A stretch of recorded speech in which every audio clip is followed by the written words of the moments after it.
ጎብጬ ነበረ የሚሄደው። ስነሳም ችዬ አልነሳም ነበረ። ተኝቼ ስነሳ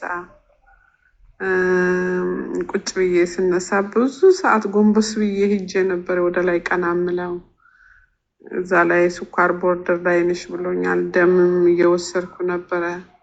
ደሜም አሁን ኖርማል ሆኗል። ዝም ብዬ ነው እንጂ አታውቁም ያንቺም ስላልሽኝ ትንሽ እንትን እያደረኩ ነው እንጂ አንድ ዶክተር ጋር ሂጄ ጠይቄው እንትን እላለሁ እንጂ ከኖርማል በታች ነው። እና በጣም በሁሉ ነገር ጤነኛ ሆኜ በረንዳ ላይ ሮጬ ነው የምወጣው። እየዘለልኩ ነው በቃ እንደፈለግኩ ሄዳለሁ፣ እንደፈለግኩ ተኛለሁ፣ እነሳለሁ። እንቅልፌ በጊዜ ነው የሚተኛው። ድሮ 12 ሰዓት ምናምን ወደ አልጋ ሲሄድ እንደገና ትንሽ ተኝቼ እነሳ ነበር። አሁን ለጥ ብዬ እንቅልፍም አልጠግብም በቃ ተኝቼ። ውስጤ ሰላማዊ ነው በቃ። ድሮ ምን እንደሚያስጨንቀኝም አላውቅም ነበር። አእምሮዬ አሁን ሰላም ነው። የሚገርማችሁ ነገር አንቺ ምን አግኝተሽ ነው እንደዚህ የሆንሹ ምናምን ነው የሚለኝ ሰው ሁሉ።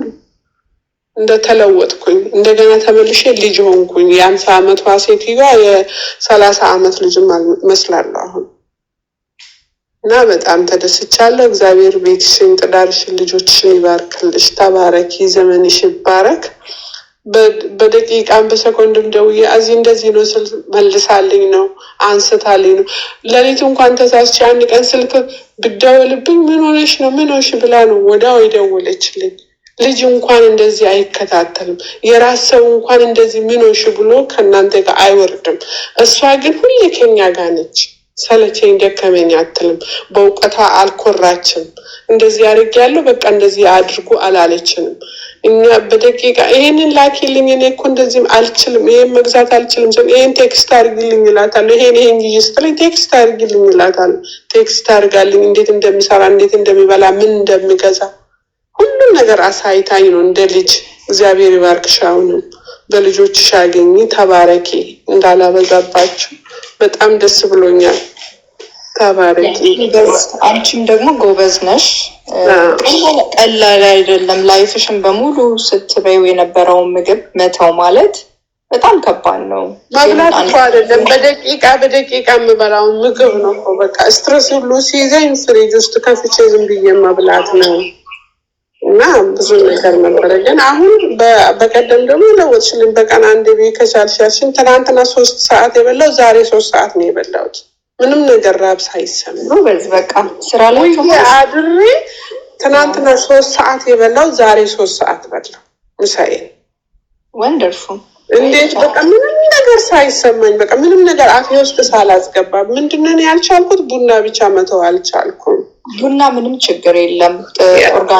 ቡናሽ ኦርጋኒክ ይሁን ፊልተር ቡናውን ዛሴ ምንም ችግር የለውም። ቡናሽ ውስጥ የምታረጊውን ነገር አድርገሽ የምትጠጫቸውን ነገር ስለነገርኩሽ እሱን እያደረግሽ ትጠጫለሽ።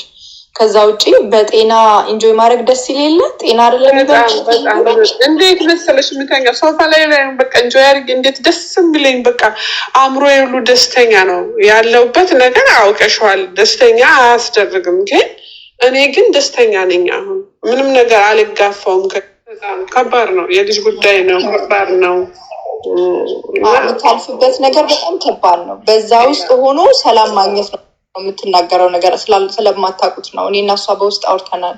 የምታልፍበት ነገር አውቃለሁ። ከጤናዋ ውጪ ጤናዋም ወደዚህ ደረጃ የመጣበት ሪዝን አለው። ግን እሱን ሁሉ አልፌ ሰላም ነኝ ነው የምትለው። ሰላም በቃ ድሮ እኮ ዝም ብዬ ነው የሚጨነቀው፣ ዝም ብዬ ነው የሚደክመኝ፣ ዝም ብዬ ነው የሚተኛው፣ ዝም ብሎ ነው የሚደክመኝ። ወደ ስራ መሄድ ይደብረኛል። በቃ ልክ የስራ ሰዓት ስደርስ እንቅልፍ ይለኛል ወይ አልተኛም።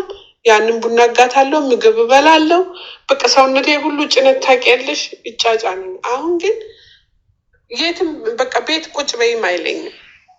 ወጥቼ ነው የሚሄደው እና በጣም ደስተኛ ነኝ። እኔ በጣም ተለውጫለሁ።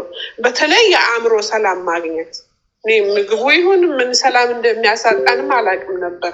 እኔ ሰላም ነው ያገኘሁት። በእውነት የምቆጣው የምጨነቅ ሁሉ ነው የጠፋልኝ። ይሄ የሚሆነው ምንድን ነው? ብሬናችን የሚፈልገውን ነገር ሲያገኝ ፊውል ሲያገኝ ችግርን የመቋቋም አቅሙ ሞር እየጎለበት ይሄዳል። ስትረስ አሁን ስለሌለ አይደለም የምትጨነቅበት ያለው ነገር እኮ ከዙሪያዋ እኮ ጠፍቶ አይደለም አለ፣ ግን መቋቋም ትችላለች። አሁን እሱን ቶለሬት አርጋ ስቲል ደስተኛ መሆን ትችላለች ማለት ነው። ብሬኗ የሚፈልገው ምግብ ሲያገኝ እንደዚህ ነው ፕሮቴክት የሚያደርገን። አሁን ሌሎቹም ጋር እኔ አሁን ዲፕሬሽን ስትረስ ያለባቸውን ሰዎች ሰፖርት ሳደርጋቸው ችግራቸውን አይደለም ያራኩት፣ ችግራቸውን ሳይሆን የምናርቀው ያንን ችግር የመቋቋም አቅማችንን ማጎልበት ማለት ነው። በጣም በጣም አስደናቂ ስራ ነው ባይዘው የሚገርማችሁ። ሌሎችም አንድ ወንድምም ነግሮኛል እንደዚሁ እንዴ እየተጨነቅኩ እንደነበረ አላውቅም። እኔ አይምሮ እኮ ሰላም ነው፣ አንቺ ጋር የመጣሁት ለሌላ ነው እና ስትረስ እንደነበረብኝ ራሱ ያወቅኩት ምግብ ስበላ ሰላሜ ሲመለስ ነው አለ እና ውስጤ ሲመጣ ስረጋጋ እንዴ እየተጨነቅኩ ነበር ማለት ነው ያልኩት። ለዛ ነው ያለኝ ወንድም አለና ምግብ ይፈልጋል ብሬን እኛን ሰላማችንን ራሳቸው ይገርሙኛል፣ ሳያቸው ይገርማቸዋል። ማሚ አንቺ እኮ እንዴት ነው ተለወጥሽ? ምንድን ነው እንዴት ነው እንደ ድሮ አትጨናነቂ? ምንት በቃ እነሱ ራሳቸው ደስተኞች ሆነዋል። በቃ በእኔ ስለዚህ ቦታ እንዳልይዝባችሁ ሰዓት እንዳልወስድ ተባረኩ ሁላችሁ። እግዚአብሔር ይባርካችሁ። ቴንኪዩ በጣም አመሰግናለሁ። አንዬ ኮንግራጁሌሽን፣ እንኳን ፈጣሪ ረዳሽ። አንቺ ፕሬዚዳንት ሆነሽ ስለሰራሽ ነው የጠቀመሽ። ተሰራው እንደገና ተሰራው እኔ እንደገና የተሰራሁት እንደገና እንደ አዲስ ልጅ ነው የተሰራሁት። በእውነት ነው የምልሽ። ስንት አመት ተጎሳቄ ያለው በበሽታም ሆነ በአመጋገብም ምግብ አጥቼ ሳይሆን እንዴት እንደምንበላ አናውቅም። ገባሽ? ዝም ብለን ነው ሆዳችን የፈለገውን የምንሰጠው። ስለዚህ እኛ ራሳችን እየገደልን ነበረ እና አሁን ግን ይሄ አመጋገባችን ማወቁ፣ ሰዓቱን ማወቁ ራሱ ለሆዳችን ፋታ መስጠት ራሱ ለእኛ ጤንነት ነው። ገባሽ? እኔ ትናንትና 3 ሰዓት የበላው ዛሬ 3 ሰዓት ስበላ ፈልጌው አይደለም የበላሁት፣ ርቦኛ አይደለም። እውነቴን ነው የምልሽ። እንዴት ተደስቼ ነው መሰላችሁ። በቃ ሌላ በጣም ደስ ይላል። እንኳን ፈጣሪ ረዳ። ቴንኪው እናት በር ቴንኪው እናቴ ተባረኪ።